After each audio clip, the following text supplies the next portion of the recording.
En cas de contrôle routier, conduire sans ceinture de sécurité entraîne la suspension du permis de conduire, réponse A. Une contravention de 4e classe, réponse B. Un retrait de points sur le permis de conduire, réponse C.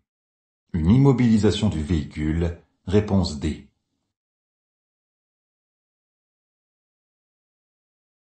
Quels sont les risques sans ceinture de sécurité? Le risque de blessure mortelle et d'éjection du véhicule sont importants en cas de choc. Plus l'infraction est grave, plus la sanction est lourde. Le non-port de la ceinture de sécurité est sanctionné d'une amende de 4e classe et d'un retrait de points du permis de conduire. Bonne réponse, B et C. Les piétons créent des zones d'incertitude. Oui, réponse A. Non, réponse B. Je maintiens un intervalle latéral de sécurité d'1 mètre, réponse C.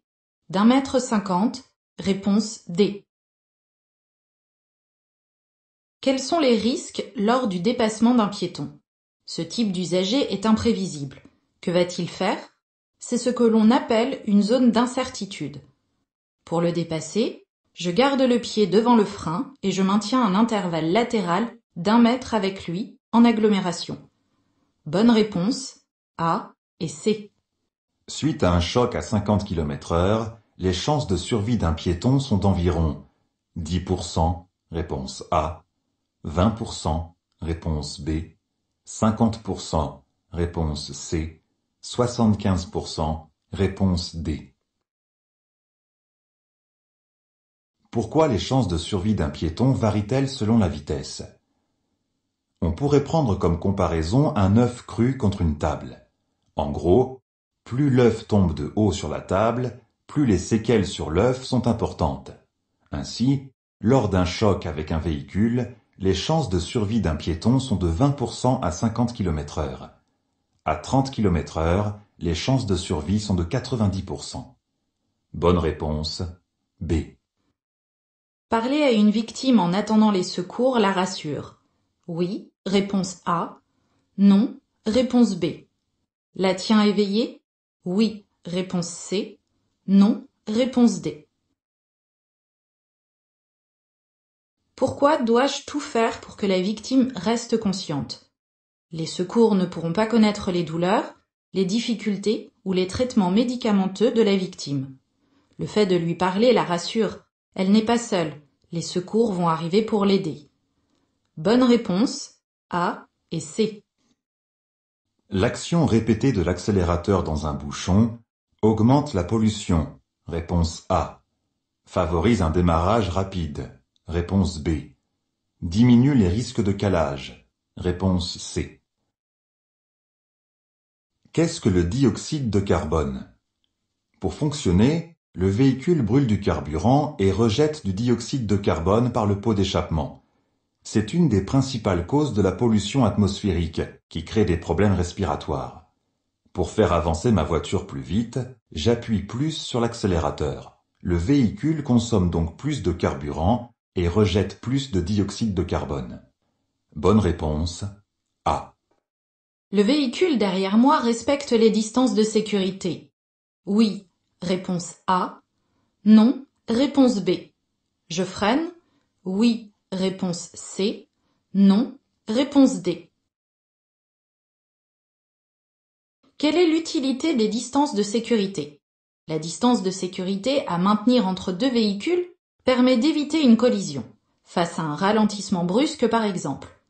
Elle comprend la distance parcourue pendant le temps de réaction, de 1 seconde en moyenne, et 1 seconde de marge de sécurité. L'usager qui me suit est beaucoup trop près. Je ne vois même pas sa plaque d'immatriculation. Bonne réponse, B et D. Pour choisir un siège auto adapté à mon enfant, je prends en compte sa taille, oui, réponse A, non, réponse B. Son poids, oui, réponse C, non, réponse D. Quels sont les risques avec un siège auto inadapté? En plus du fait de ne pas être confortablement installé, l'enfant risque de ne pas être bien maintenu en cas de choc ou de ralentissement brusque. Ainsi, je choisis un siège auto en fonction de la taille et de la morphologie de mon enfant. La ceinture doit être posée sur son épaule. Le siège doit pouvoir résister à un certain poids. Bonne réponse A et C. La vitesse est limitée à 50 km/h à partir du panneau. Oui, réponse A. Non, réponse B. Le panneau de limitation de vitesse concerne la voie de circulation de droite, réponse C. Ma voie de circulation, réponse D. Comment et où prend effet une limitation de vitesse? En règle générale, les panneaux d'interdiction prennent effet à hauteur du panneau et jusqu'à indication contraire ou jusqu'à la prochaine intersection rencontrée. Placée immédiatement à ma droite, l'interdiction s'applique uniquement à ma voie de circulation. Bonne réponse A et D. En cas d'accident, le port de la ceinture réduit le risque corporel. Oui, réponse A. Non, réponse B. Quel est le rôle de la ceinture de sécurité? Elle protège du choc d'un accident et du risque d'éjection du véhicule. Même à faible vitesse, un choc sans ceinture peut être mortel. Donc, en plus d'éviter des conséquences mortelles, la ceinture empêche l'occupant en cas de choc de heurter l'obstacle devant lui, volant, tableau de bord ou siège avant. Les blessures corporelles sont alors limitées. Bonne réponse A. Les feux de brouillard avant sont obligatoires, réponse A, facultatif, réponse B. Je peux les utiliser en cas de forte pluie. Oui, réponse C. Non, réponse D. À quoi servent les feux de brouillard avant? Ils permettent de mieux distinguer les bords de la chaussée sur routes étroites et sinueuses. Ils sont très utiles par temps de brouillard, de chute de neige ou de forte pluie. Mais ils permettent aussi d'être plus facilement détectés par les autres usagers. Ces feux permettent donc de voir et d'être vus. Tous les véhicules ne sont pas obligatoirement équipés de feux de brouillard avant. Bonne réponse B et C. La plupart des accidents au passage à niveau sont liés au dysfonctionnement des barrières, réponse A. Au mauvais comportement des conducteurs, réponse B. Quels sont les risques à un passage à niveau? Je risque de heurter le sol avec la voiture à cause d'une vitesse inadaptée ou encore de me retrouver bloqué sur les rails. Plus d'une centaine d'accidents a lieu tous les ans à un passage à niveau en France. Malheureusement, 99% des accidents sont liés au non-respect du code de la route. Bonne réponse B. Les feux diurnes dispensent de l'utilisation des feux de croisement le jour. Oui, réponse A. Non, réponse B. La nuit? Oui, réponse C. Non, réponse D. Qu'est-ce que les feux diurnes? Comme leur nom l'indique, ce sont des feux que j'utilise le jour. Tous les véhicules récents en sont équipés. Ils permettent d'être plus facilement détectés auprès des autres usagers. De nuit, en présence d'autres usagers devant moi, je circule avec les feux de croisement. Bonne réponse A et D.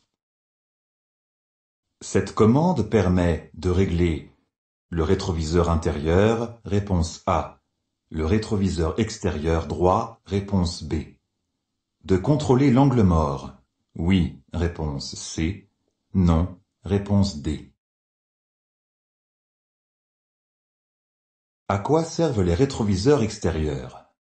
Ils me permettent de contrôler ce qui se passe autour de moi, en particulier sur les côtés. Mais ils ne permettent pas de tout voir. Certains véhicules sont équipés de rétroviseurs extérieurs à réglage électronique. Cette commande se situe généralement sur la portière du conducteur. Ici, j'ai activé le réglage du rétroviseur extérieur droit. Bonne réponse B et D. J'adapte la vitesse en fonction de l'adhérence au sol. Oui, réponse A. Non, réponse B. Des usagers rencontrés. Oui, réponse C. Non, réponse D. Quels sont les risques avec une vitesse inadaptée? Elle peut entraîner une perte de contrôle du véhicule, une sortie de trajectoire, voire un choc avec un usager rencontré. Pour toutes ces raisons, j'adapte la vitesse en fonction de l'état du sol, gravier, feuilles, pluie, des usagers rencontrés, piétons, tracteurs, animaux, de l'environnement, du trafic, etc. Bonne réponse A et C. Une ceinture de sécurité bien ajustée est vrillée, réponse A, est posée sur l'épaule, réponse B, est tendue, réponse C. Quels sont les risques avec une ceinture de sécurité mal ajustée? Elle ne m'empêche pas, en cas de choc, de heurter le volant, par exemple. Je la règle, si besoin, en hauteur, pour qu'elle soit posée sur mon épaule. Je vérifie qu'elle est bien à plat. Et enfin, après l'avoir attachée, je l'ajuste en plaçant la sangle abdominale sur les os de mon bassin et je la serre. Bonne réponse, B et C. Ce panneau indique un lieu-dit, réponse A, un lieu d'intérêt touristique, réponse B. La vitesse est limitée à 90 km/h, réponse C. Je ralentis, réponse D. Qu'indique ce panneau? Il signale l'entrée du lieu-dit d'Arencro. Je vais traverser une zone avec des habitations où des usagers sont susceptibles d'entrer ou de sortir de chez eux. Je circule hors agglomération. La vitesse maximale autorisée est de 90 km/h. Je risque de rencontrer des ralentissements, des usagers qui manœuvrent. Je ralentis. Bonne réponse A, C et D. Le marquage au sol m'aide à évaluer l'espace de sécurité. Oui, réponse A. Non, réponse B. Je suis à plus de 2 secondes du véhicule derrière moi. Oui, réponse C.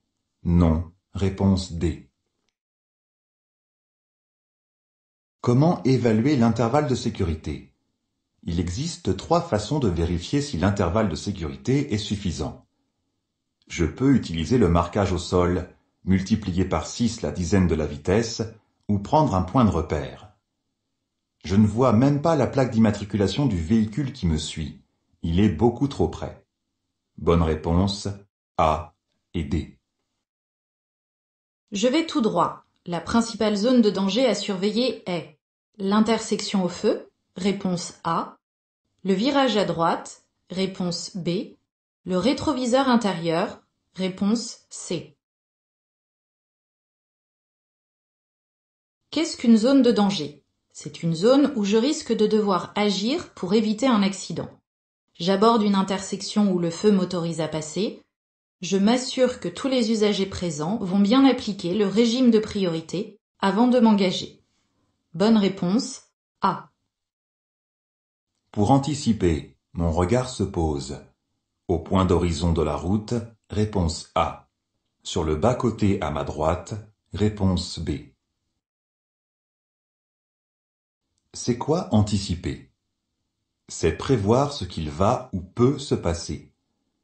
Pour avoir un maximum d'informations, je regarde le plus loin possible. Si je regarde au point d'horizon de la route, je vois tout ce qui se passe dans la zone devant moi.